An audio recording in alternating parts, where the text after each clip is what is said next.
Thank you very much, and I'm happy to be here. And I also recognize some familiar faces. I prepared a lot of material, and I didn't have time to contract it, so I'm going to choose from here and from there. But in one way or another, I will make this full material available to you. So in one format or another, we shall see how we do it. In case you will need the concepts that are going to be presented here. I also prepared a lot of teaching, and by a lot I mean that there is one sentence sometimes, one sentence about what is the death drive in Freud or in Lacan in this chapter or that, but then it becomes a whole lecture, so the situation is quite impossible. But we are going to look in details a few words, less than sentences even, in the Bible and in the Kabbalah, to get us into the meaning of few words which might allow us to rethink again and again the ethics and to rethink art or what is creation through some under a kind of a fresh angle, but from material that in fact was at our disposal for generation and generation, but perhaps did not receive the interpretation that I'm hoping to present.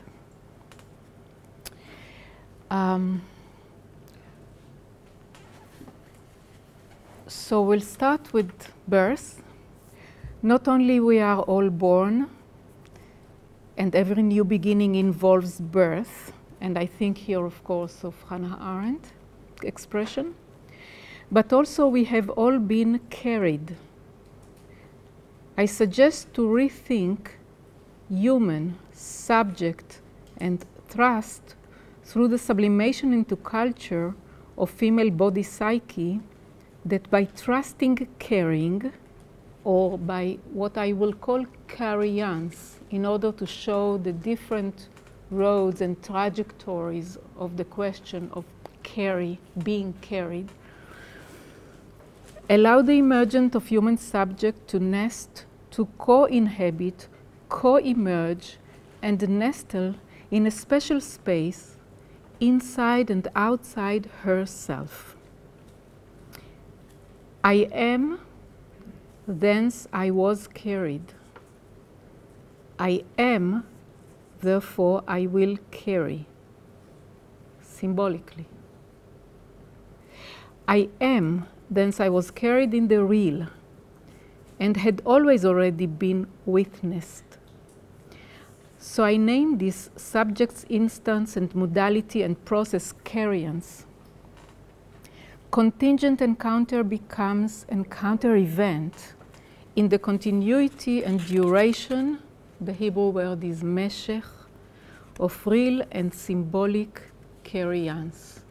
And the Hebrew word will be revealed in a moment, and why I need that.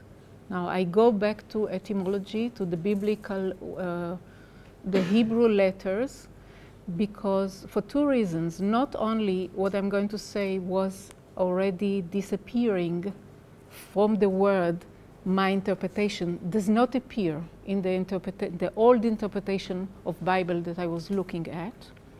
But this led to that in translation they completely disappear. And meanings disappeared.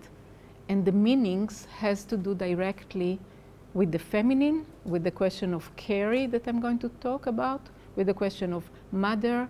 And for those who read my work, you know that I don't mean that we need to be mothers or that we need to be women.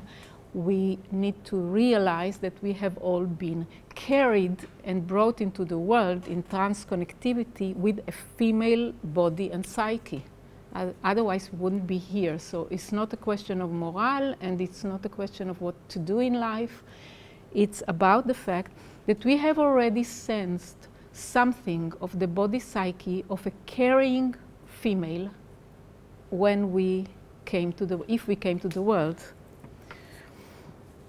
The symbolic of co-emergence in Carriance points to the basic asymmetry of ethics or ethical relations. Asymmetry, reciprocity, but asymmetry. There is always a subject who carries, who had carried us. I have been carried.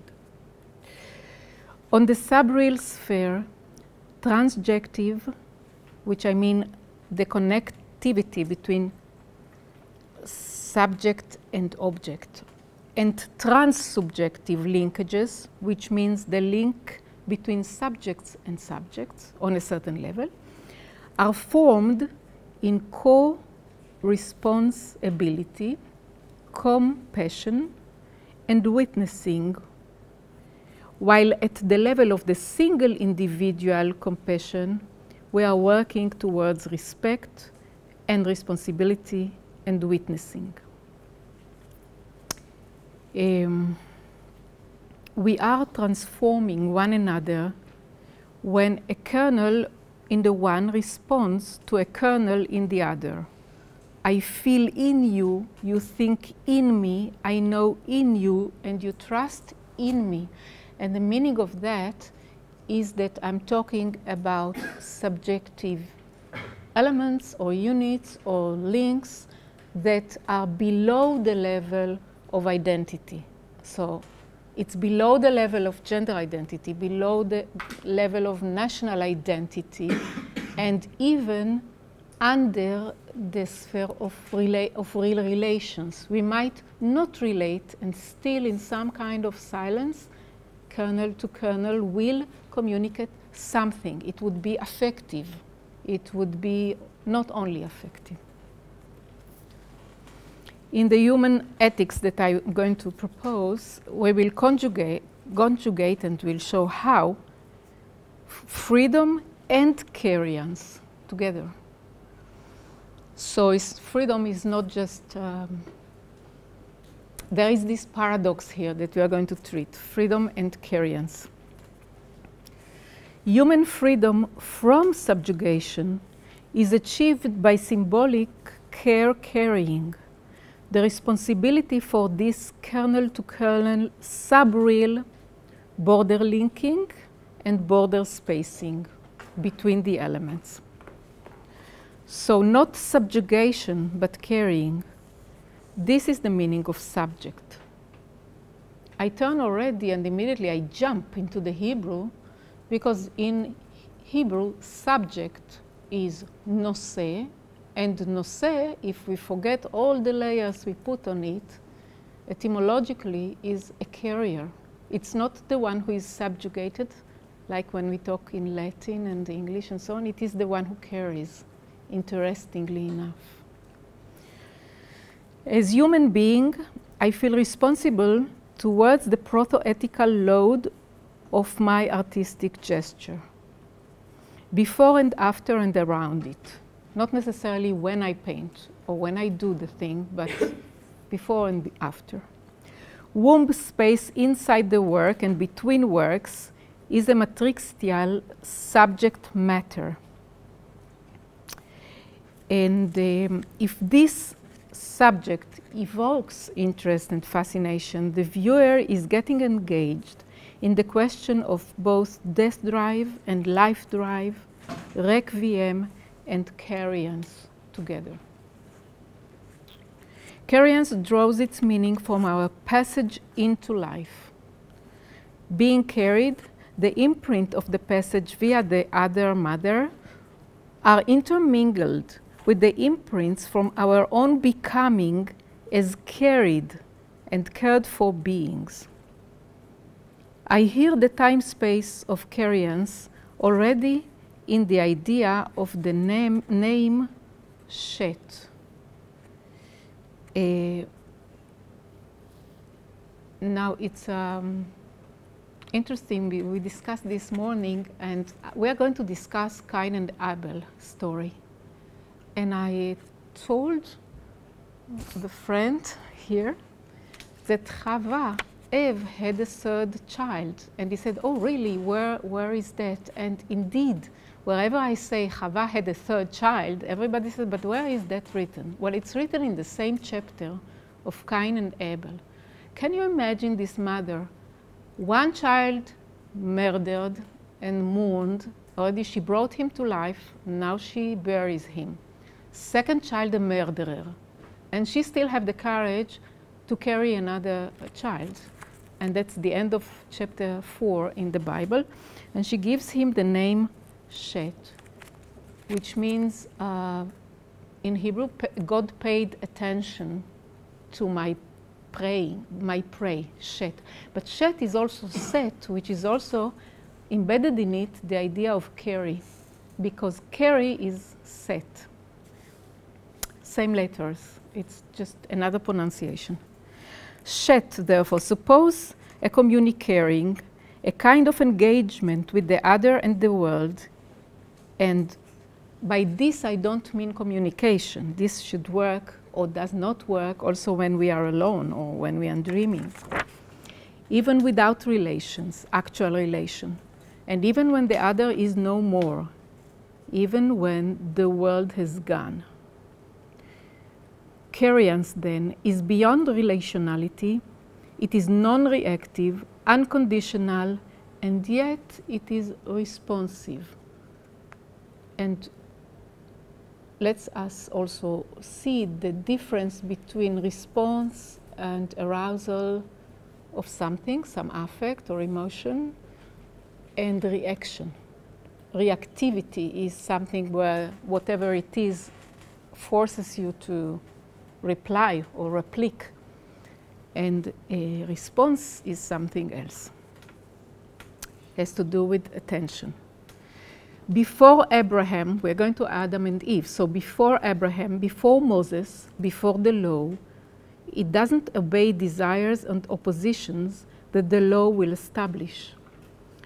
Before, not in terms of mythological narrative, but as a pole in the structure of the subject. Not just before, lifnei, that's the Hebrew word for it, or lefanai, literally meaning before my face. I'm approaching Levinas. But milifnei, from before, which I understand as a time before time, literally signifying even from before my face. If we have time, I'll look with you into the Kabbalah interpretation of these words, what kind of a before and the before of a before we can address. I will just give you this Kabbalistic sentence where the words carry ambiguity between past time, future time, and my face and the face of the other. Nir'im panim, it says, נראים פנים, מהם אשר לפנים פנים שיש לפי לפני וכן הלאה. He who recites, may it be your will from before me, from in front of me, from before my face, these are all the possibilities, and does not say before, in front me, before my face, because there are faces or sides or modalities to the face, inside the face, when there are visible faces and invisible faces.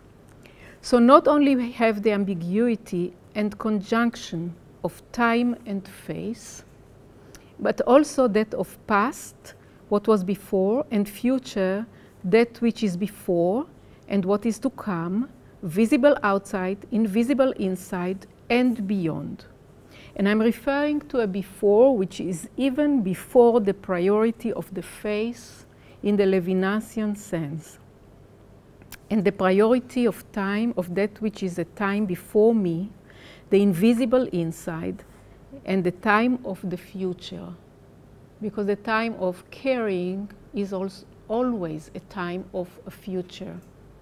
And the time of what I will conjunct with that, the time of trust, is always inside it. There is the time of the future.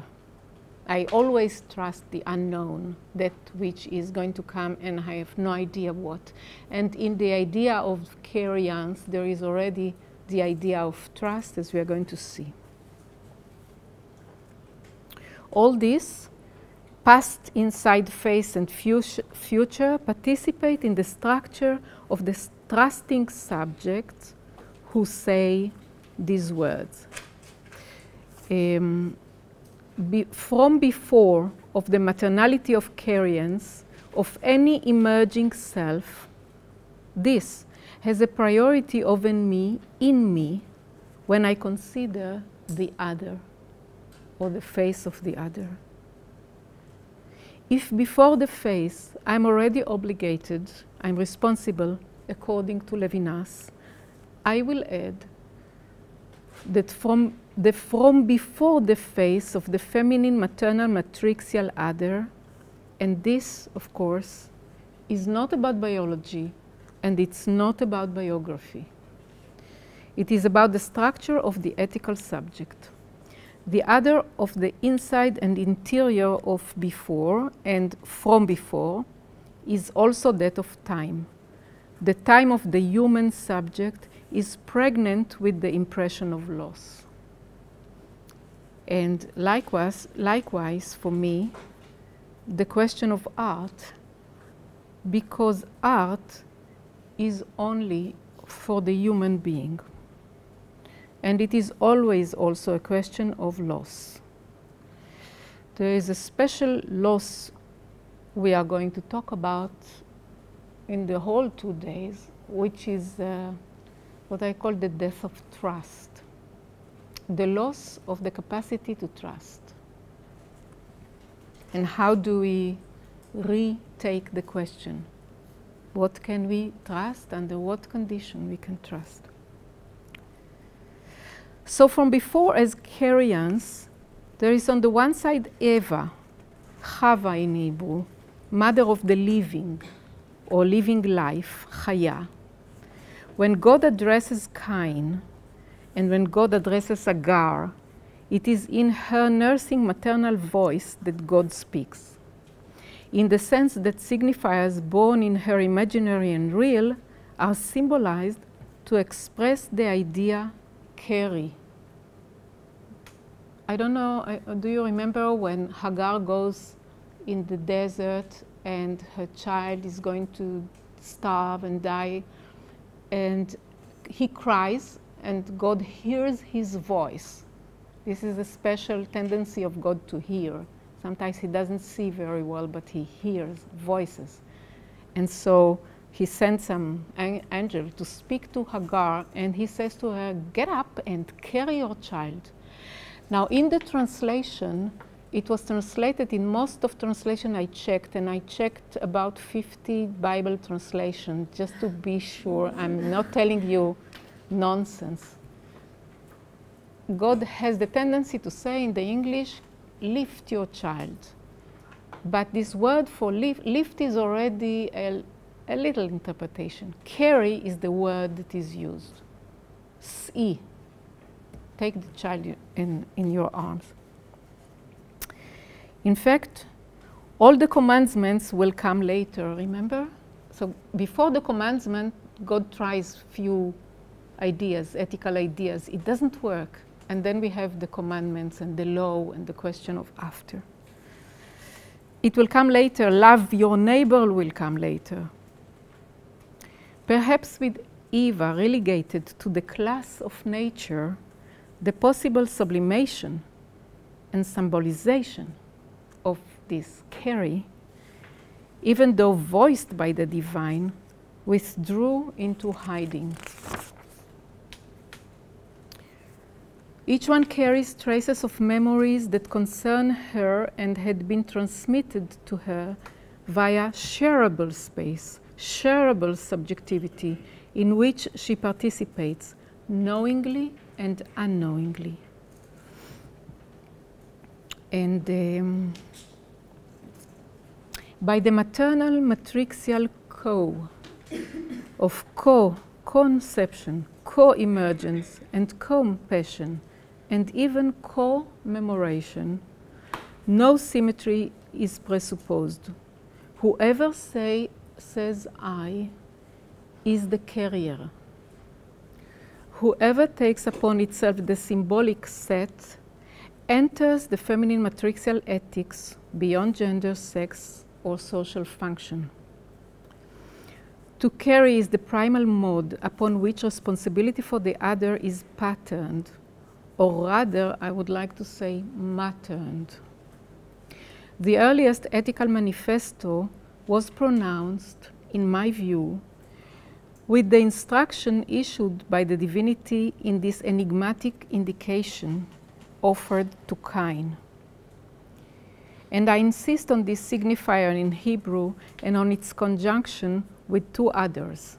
Seth, which means carry. The Hebrew word is N, S, and A. And Emun, which means trust. And the Hebrew root is A-M-N, which also means amen, and which also means caring, nursing, supporting, and much more. And Enosh, which means human, and has the same letters like carry in Hebrew, A, N, and S. Anesh, Anosh, Enosh. If in desire the subject is born in the passage between signifiers, and each is harmonizing with the desire of the subject slowly, because we are looking for words to fit what we approximately sense, right? Then the meaning of words is really crucial. I would like to infuse these signifiers with possible meanings that had disappeared in interpretation and therefore got lost in translation. The choice to excavate the Hebrew etymology of these words, subject, noseh, and trust, emun, is not coincidental. It is not philological either. I turn to the cradle of the Judeo-Christian Western thought to attend to few sentences whose chosen translation to the different European language, which certainly already reflected the classical interpretive understanding, veiled their most simple literal meanings. And in so doing, dispossessed us from potential cultural sense that might have been supported by the maternal corporeality and imaginary. So I invite another symbolic and another ethical trajectory. Bereshit, Genesis 4. God accepts Abel's offering of an object of sacrifice and rejects Cain's offering. Humiliation and envy of Cain breeds anger, hate, and murderous violence. Cain, K-I-N, in Hebrew, the meaning of the word, is related to buy, to buying, to property, possession, kana, kinyan, envy and jealousy, kin'ah, and what can be considered the opposite in a Kabbalistic way of reading the root of the signifiers and turning them. It could have become, and it is not, the nest, nesting, nestling, ken, lekanen, and lament, mourn, and lamentation, lekonen, and kina. The exchange of the letter in this traditional manner reveals that Cain, envy, possession, offering of object sacrifice is in contradiction to that kind of innocence and non-guilt which is naki, the opposite of that same letter. If what arises hate and violence, murder, is envy and jealousy, the Bible is informed by psychoanalysis, certainly by Melanie Klein. If Cain is envious because Abel's offering of sacrifice is accepted by God, then Cain identifies himself with that object of sacrifice, right? And its rejection as a rejection of its own being. So we have a first trouble here. There's a lot of questions why God accepted the sacrifice of Abel and rejected Cain. He was really behaving very badly. But we might also say that God indicates that, and Yeshayahu and other prophets says that he doesn't care about the object of sacrifice, and please, human being, don't identify yourself with that object. And he says, he gives what seems to me as the first divine ethical instruction, which is omitted, as I said, both from interpretation and translation. He says, and I say it in Hebrew, Halo im teitiv set. Translated as, if thou dost well, if you will do well, shall it not be lifted up? Would the sacrifice not be lifted up?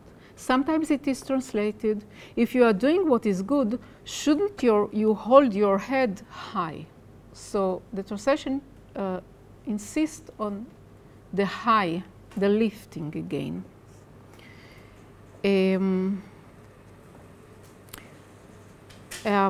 But now, if these words mean to lift, indeed, there is no ethical instruction and no ethical choice in these few words.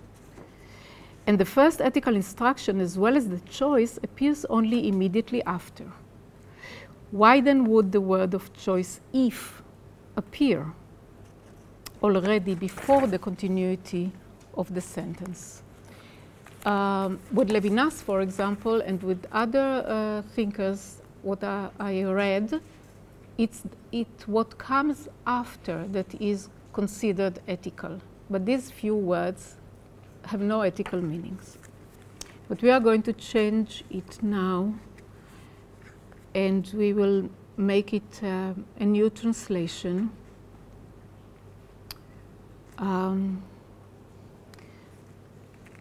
Because it looks as if God proposes a deal according to some well-established economy. If you will do good, you will observe that your sacrifice was elevated up to God, which will compensate with blessing, and then man will be lifted. The other side of the equation include terms of man's free choice and an ethical instruction. But let me read now this sentence in this translation. Where did I do it?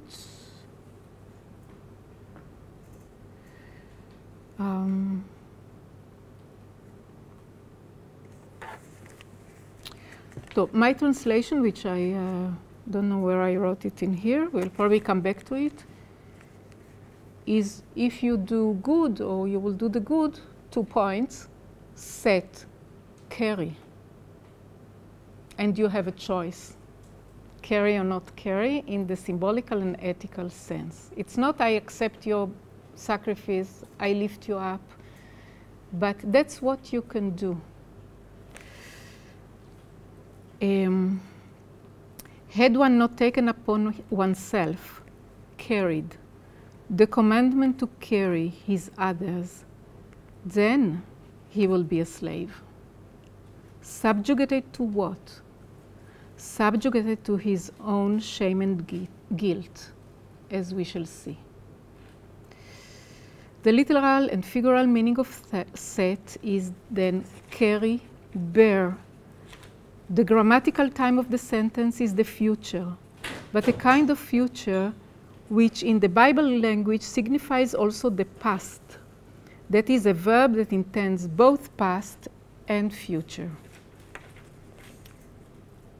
Set, carry, in the past and in the future. And then the sentence continues, and if you don't do what is good, so if you don't, in my interpretation, it's already if you don't carry, as simple as that. God doesn't say, this is good, this is evil, you know. Just if you don't have this tendency, then the Bible says sin is crouching at the door, temptation of rage, violence, and in the 20th century terms, we will say death drive, the desire to abandon, the desire to possess and appropriate or destroy, not carry the other, is always lurking in the dark. And the sentence continues in the Bible, it wants you, but you can rule over it. So you have this choice. Your freedom, if at first sight, seems so paradoxical, if I say you carry. This mode, when it does not motivate you in the encounter with the other, then remains as a kind of a burden on you and enslaves you.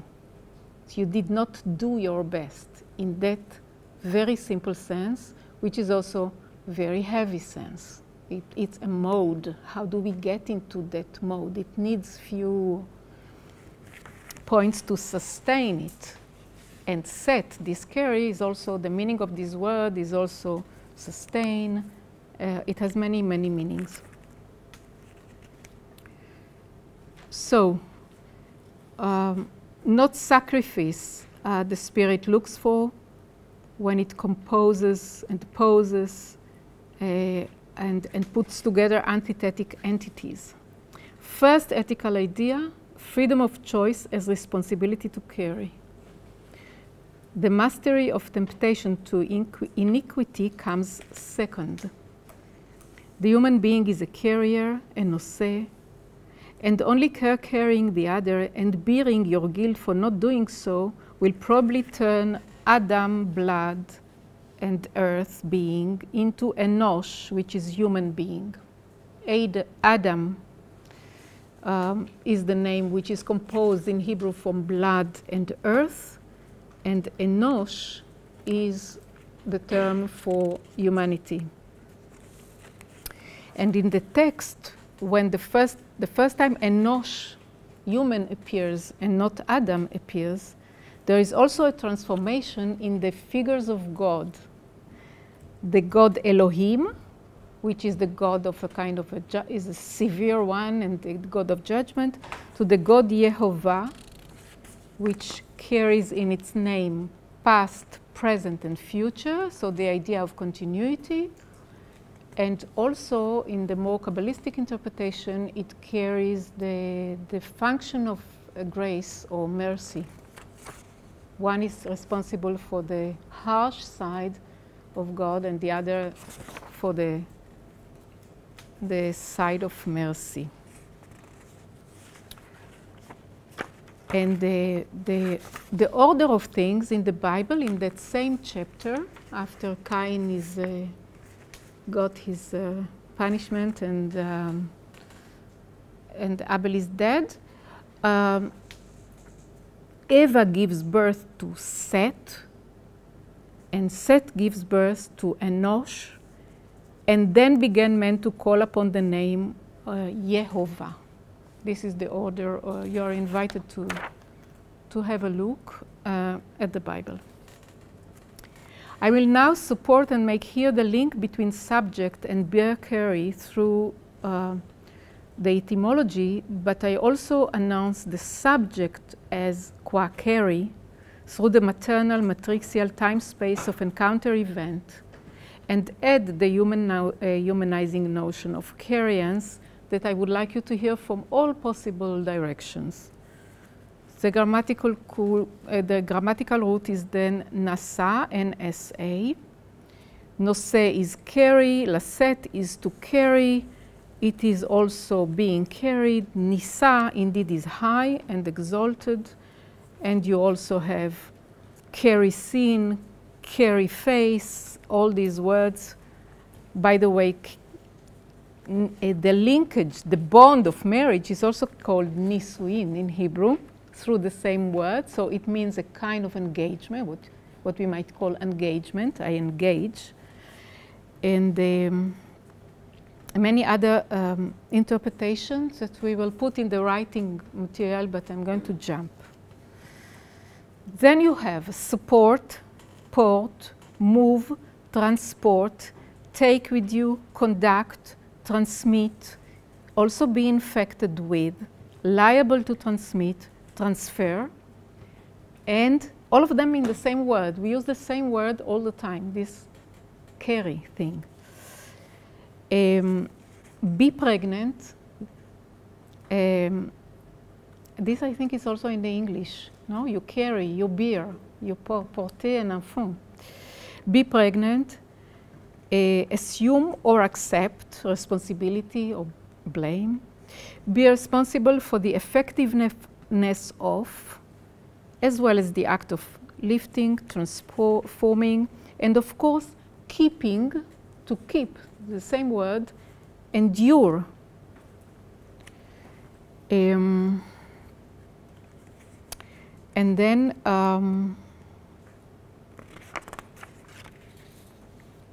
I could go on with this heavy word, but I stop here because the Carrie already give us what we need here. So I jump. We jump 4 pages that you will be able to read and give you some more of that.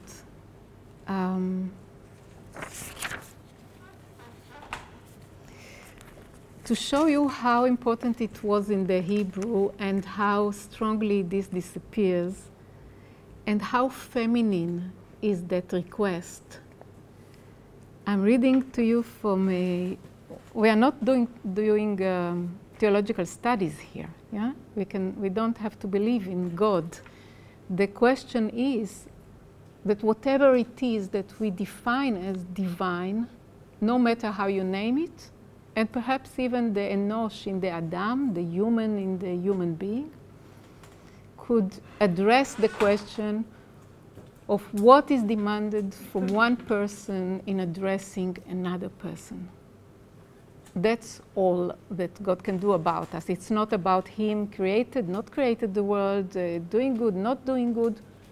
What we have influence in the way we can carry this divinity into the continuity of the humanity is about how to relate to one another. And if I focus on that word, I'm reading you from Yesaiah, chapter 46.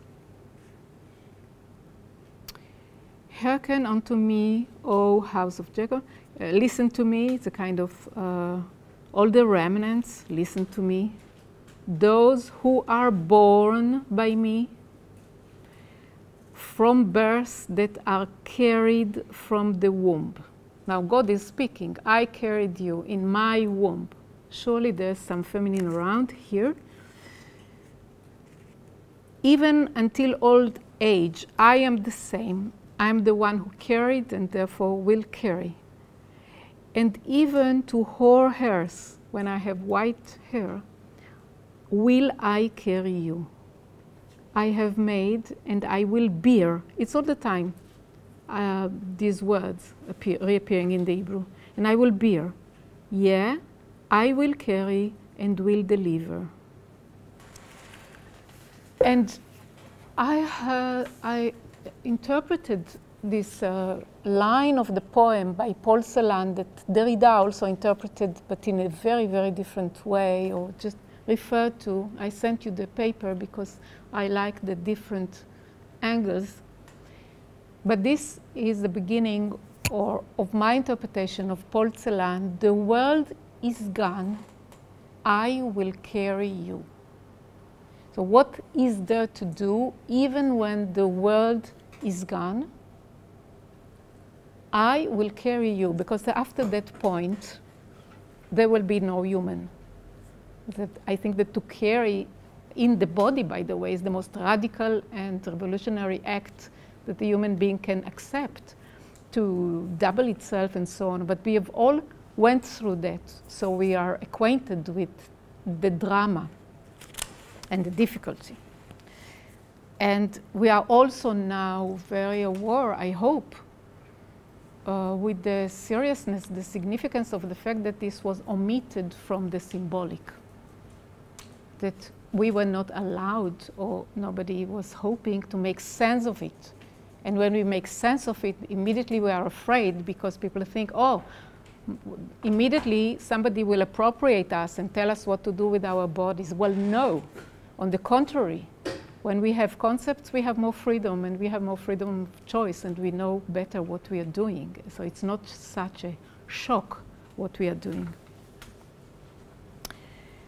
So, in ethics, raised or taken by the feminine material matrixial eros to enosh, human, subject carry, we will add now the term trust, AMN. And you know that trust, AMN, is a kind of derivative. It's not immediately obvious, otherwise it will already have appeared. But it comes from the word in the Hebrew, em, which is mother. So trust has something to do with the most basic primary affect. I hope we'll have time to discuss it, but it has to do again with the fact, I would say, that we have been mothered and materned.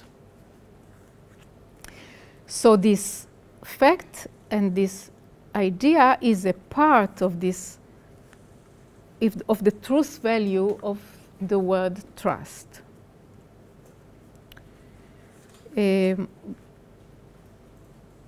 I have made and I will carry this kind of sentence we just heard. Carriance appears in the world through the human. Trust as work and symbol and imaginary example works, therefore, for the ethics. Where there's no carriance at the horizon, the world is gone.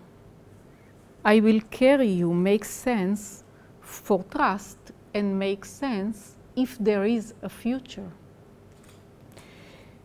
And when the world is gone, carriance must be reintroduced, not by God, but by the human subject, the noseh, the enosh, the one who can give witness to the witnesses, the one who can be witness even without the event. I'm talking here with Porcelain, with other ideas of him, and where he says there is no witness to the witnesses, which is a kind of, or you could spend a whole day thinking about the meaning of that. But I would say that the artist, and even also the therapist, the one who heals somebody else, very often the task is to witness the witnesses, because we work with materials that are not necessarily ours in any sense of emerging from within me without you, etc. And more so in a world where we have images all the time, so fluid, so endless, so overwhelming. Where can we start to make the choice? Which image I'm going to trust? Which image I'm going to enter into? What goes on here in this endless world of images, right?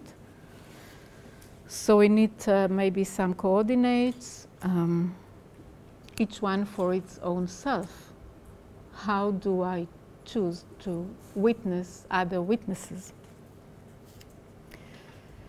And I think that the world is gone for Porcelain is, of course, the Shoah, the Holocaust, Second World War, where he lost his mother, and he continues to carry her.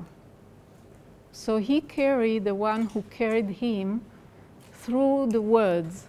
And there is one wonderful poem where he says that, I don't remember how exactly, but that she appears to him, or he carries her through words which he carries with him when he sleeps on stones. They sleep together on stones, in the tomb, we might say.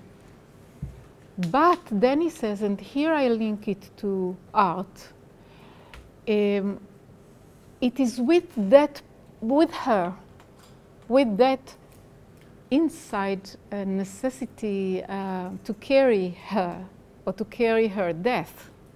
It's the pietà à l'inverse, the upside down situation. With that, what he's looking for is not death.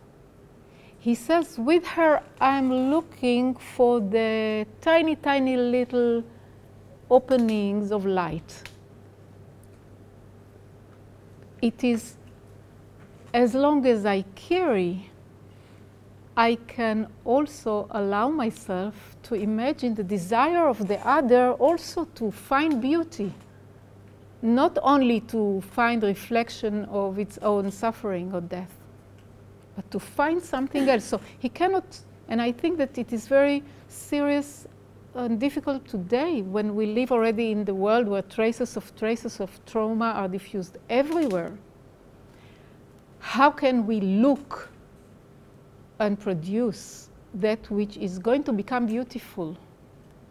So we join all those that we carry or can carry, and with them, not on them, not around them, not possessing them, but with them, we are moving on to create something.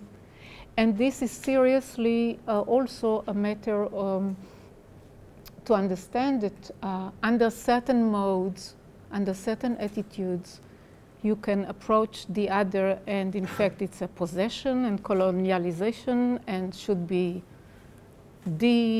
worked back and criticized. But this is in the same move that we can also do something else. So we cannot just throw everything with that mode of criticality. I suggested the concept of participant criticality and so on.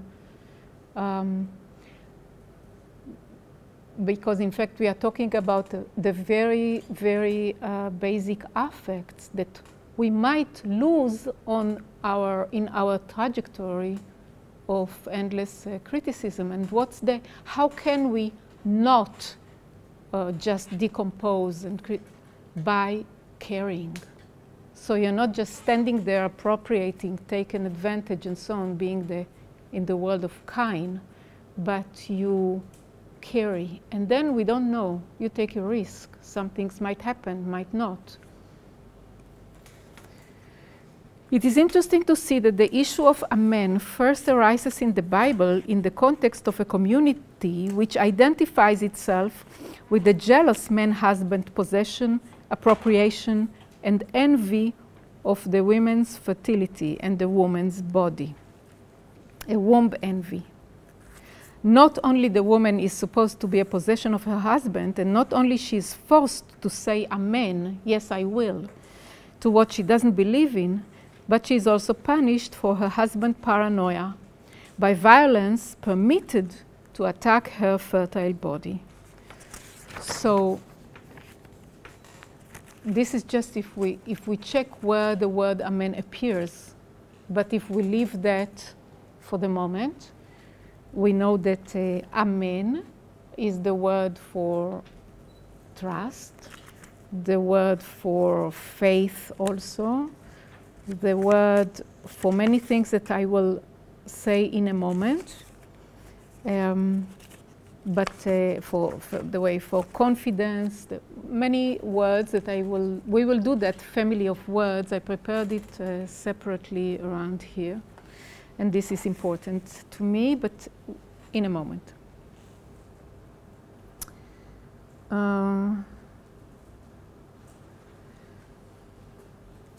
Okay.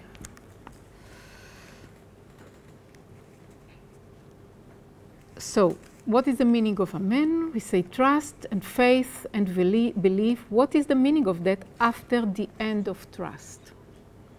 How can we harmonize these words with the corporeal body, spirit, in a world that is gone, whose paternal function failed, and where human bonds can't hear the ethical indication of carry?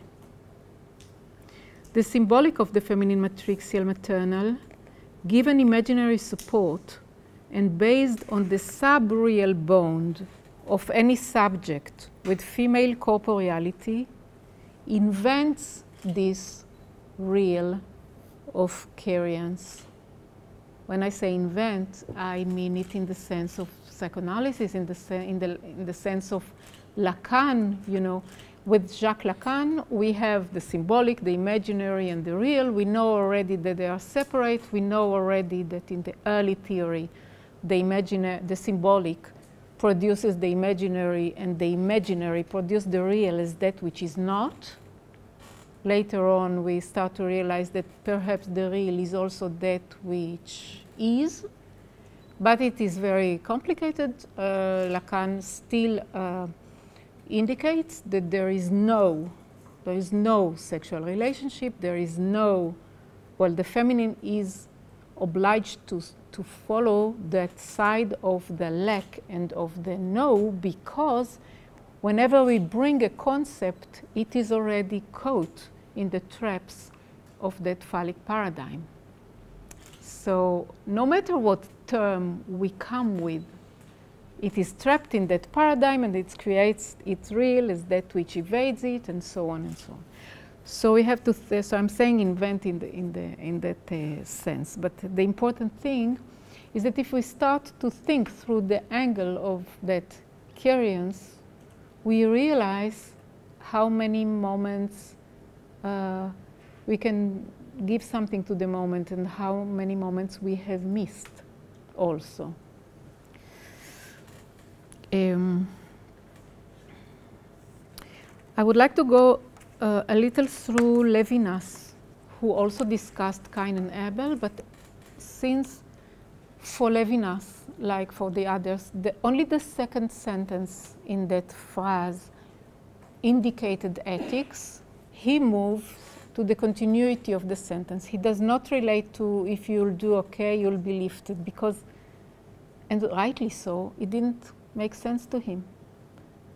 But when I say the sense is the Carriance, then probably we could discuss that, but we did not. With Levinas, man is already always the guilty kind, doomed to include Abel inside his soul, under the impossibility and paradox that ethic implies. Yes, indeed, you are the keeper of your brother. And since you bear and admit your iniquity, that the death of the other is your charge, I will not allow others to revenge and kill you. The impossibility to kill is ethical. It is not ontological. We know that it is possible to kill, but the impossibility comes from ethics. The other, as trauma to the eye, is inseparable from death. Both are transcendent to the eye.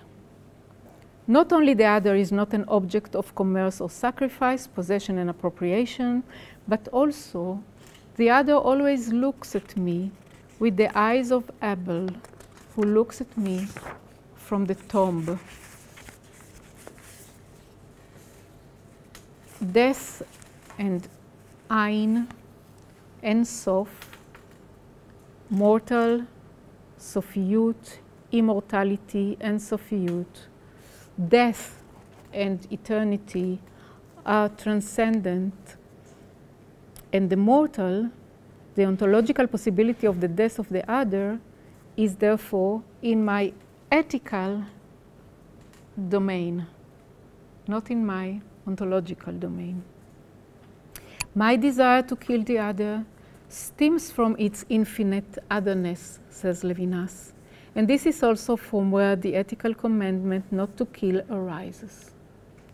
Like the other, death is impossible to know. The other, qualified as trauma, is inseparable from this transcendent dimension in which death dwells. You could go to Heidegger, you could follow Levinas reading Heidegger. Transcendence is thus linked both to the iniquity and the infinity. For Levinas, the first ethical instance, as I say, come later, when Cain confesses, Gadol avoni minso.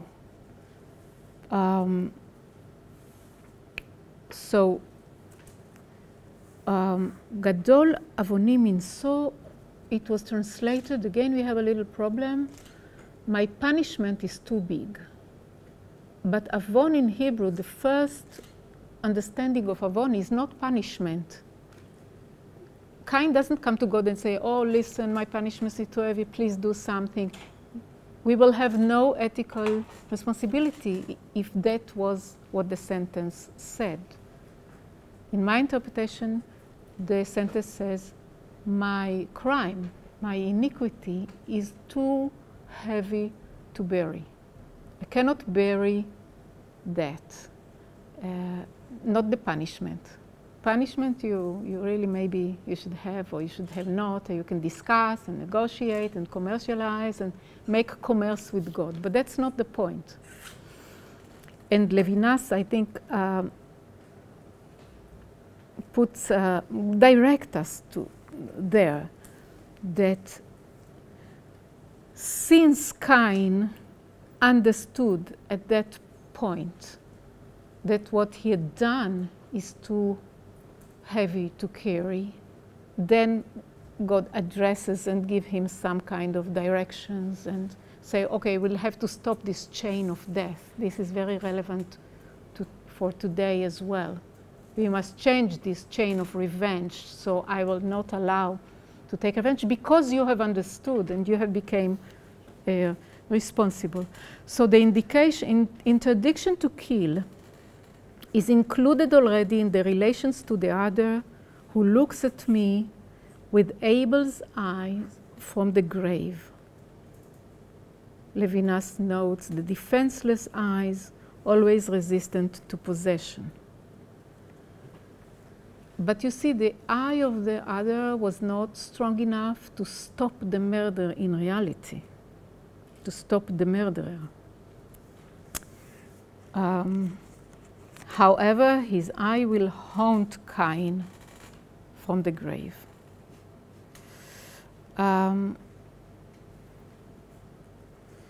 If the ethical function is operated via the voice, God speaks and God hears. What about the visible? The function came from the voice. It was not heard. The visible is left to the human. Witnessing the visible is between the human. To witness the witnesses, this impossibility pass through the proto-ethical, which is also in our life and is also about the aesthetics in our art.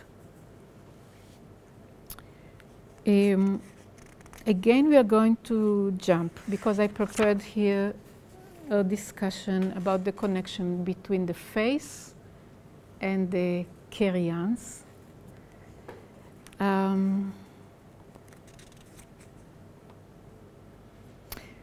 And I followed here Levinas through different books.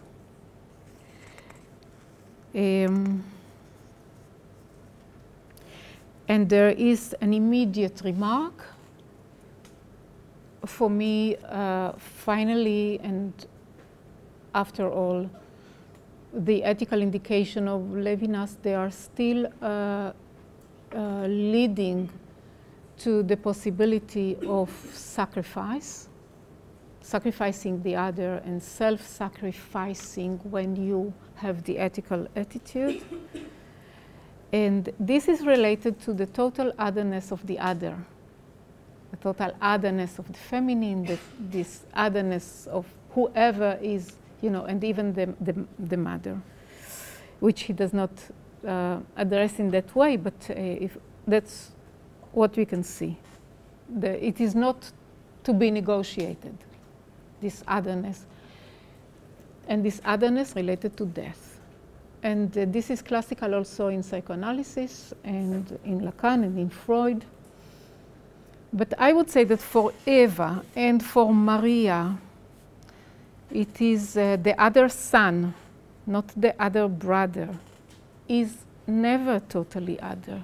We just, if we have to rethink the human from what Eva did, she went along and carried another child in the body. Then, and if we think about this co-inhabitation for a long duration, the idea of meshech, of continuity, doesn't, you know, it's not the birth and you break. It's a continuity in time, the continual relationship in space and so on, and all that, we realize that from the moment there is already a becoming subject, there is already connectivity. The other is never total other. There is a rapport. There is a relation.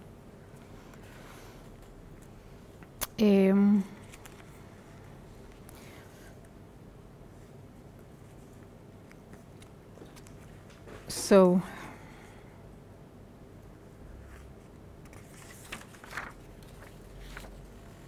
we're jumping a lot today. I'm sorry about that.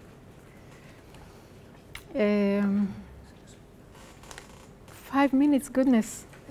Okay, let me say to you in few words why I wanted you to read Derrida and why I wanted you to read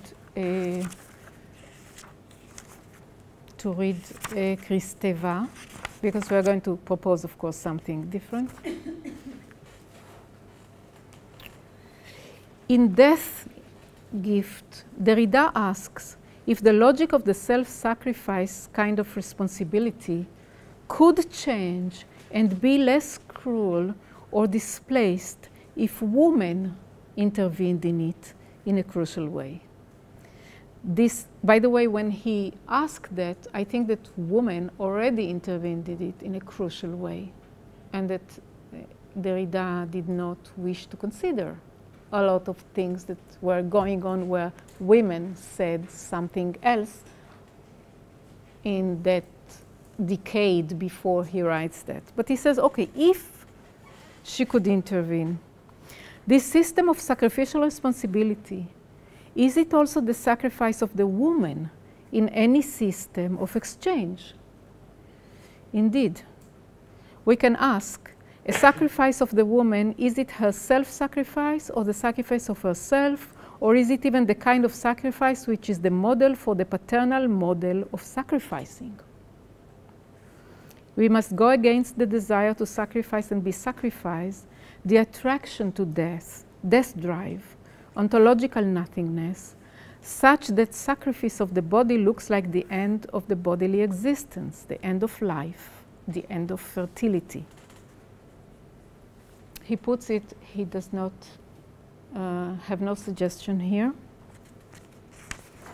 But I say I must carry you, which means I must be alive and you hopefully too. But sometimes you're not. If we think about the mother of sorrow, if we think about the Pietà, if we think about Eva and many biblical female figures. So, in a way, I say that if we think about the Madonna before the Pietà and then the Madonna after the Pietà, and she becomes a part of this schema and the structure, we realize the Pietà in the Madonna in the form of the anxiety of any mother, the anxiety to lose her children, the anxiety of Hannah, the anxiety of Rachel dying at birthing. Sorrow is not guilt. Sorrow is not anxiety. Sorrow is something we can remain with and realize it is not going to kill us. We have no need to deny the sorrow.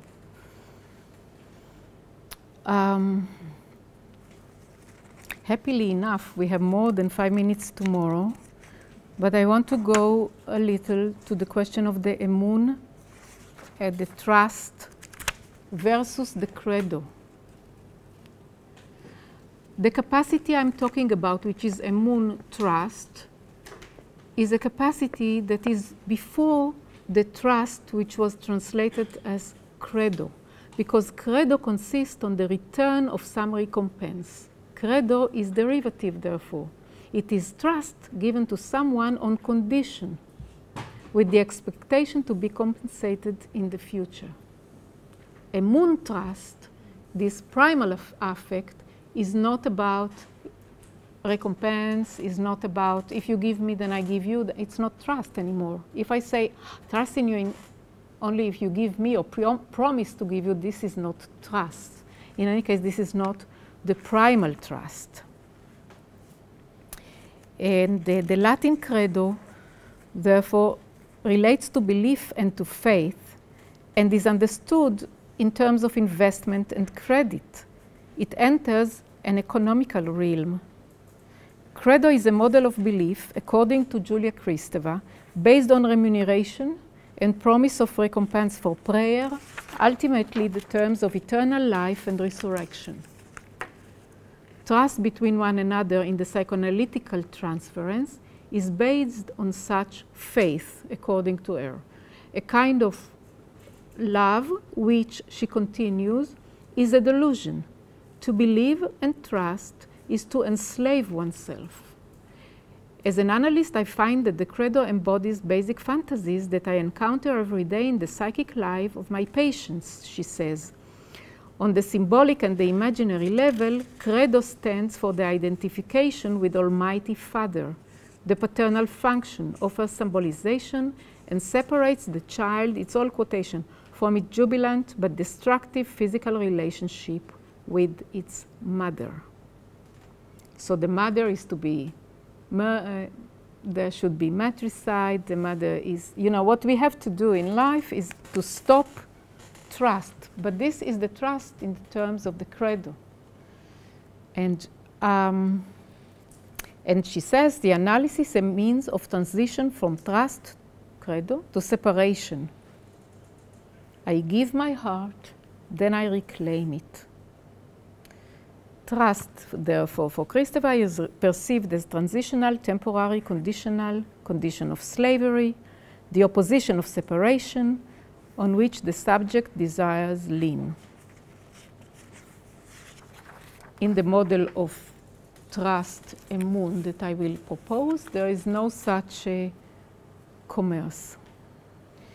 The subject, the carrier, as a carry-bearing, is putting and investing some kind of trust, which is also the basic in the Hebrew for the word alliance, for example. You can make out of it a more conscious agreement. And I would like to end, if you will allow me, with a few ideas from the Kabbalah on that trust, what we can do with that trust. Let me give you a few words I found. Again, very old words in the Bible and in the Kabbalah. First of all, I say trust is Emun. What is constructed from that is the word Omen. Omen means the person whose task is to keep you or the child firmly and rear him until he can stand on his own feet. And then you have Oman. Oman is a master craftsman who creates tools and stands. And the idea of Oman, it's already in the Bible. You have craftsman, which is the word for artist, Aman, and art is Omanut. It all comes from this maternal nursing. Omanut is art. And the meaning is that you invest into something and create something and then sustain it in a way that it holds. It carries itself. Then Omanot is the door jump, the supportive, and it's a spiritual word. It's not only the support of a building.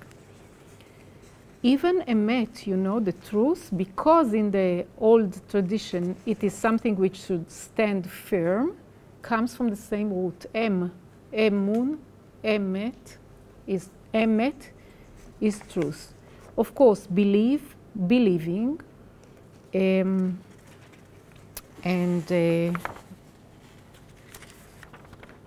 okay, it wouldn't work without one last sentence, which is not me, but the Bible again, just to show you to what an extent when we have the idea to carry, and it is maternal, and even it was translated as paternal in the English, so it's very difficult to realize it. I will go to Moses. We will end with that. It's a moment of crisis. Moses tells to the God, I cannot bear this anymore. I cannot bear these people who are doing I don't know what. Why did you make me carry all these people? Why? If I'm not found favor in thy sight, why did you lay that burden of all these people upon me? He cannot lead anymore. So the leader, the father, the leader is the one who carries. If you don't carry, you're not responsible, then why do you lead? And you can ask this question today. It's a very, very, very important question. You don't have to lead because you have power. You don't have to lead because you destroy. You can lead as long as you can carry the pain of just whoever you want to lead. So it's not only about power, the leader that we want to suspect. It is about the one who pretend to carry and cannot carry. But Moses is a responsible figure. And he says, I cannot carry anymore. And he means I'm not going to lead. If I cannot carry, I'm not going to stay in power. And then he continues and he says, why did you put this on me? Have I conceived all these people? The word in Hebrew is hariti. Have I been pregnant with all these people? Have I brought them forth? In Hebrew, the word is, did I give them birth? That thou shouldn't say unto me, that you should say unto me, carry them in thy bosom, as a nursing father carries the suckling child. Now, the father is an addition in the translation. It was a nursing. The use of the word is omen. Omen comes from the mother. And he says, should I carry them in my bosom as a nursing motherly father carries the suckling child?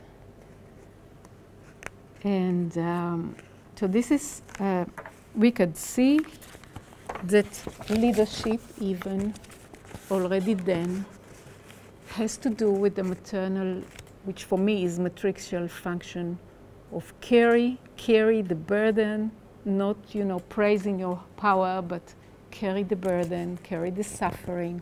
Suffering is another word that goes into that carry. And pardon is another word that goes into that carry. And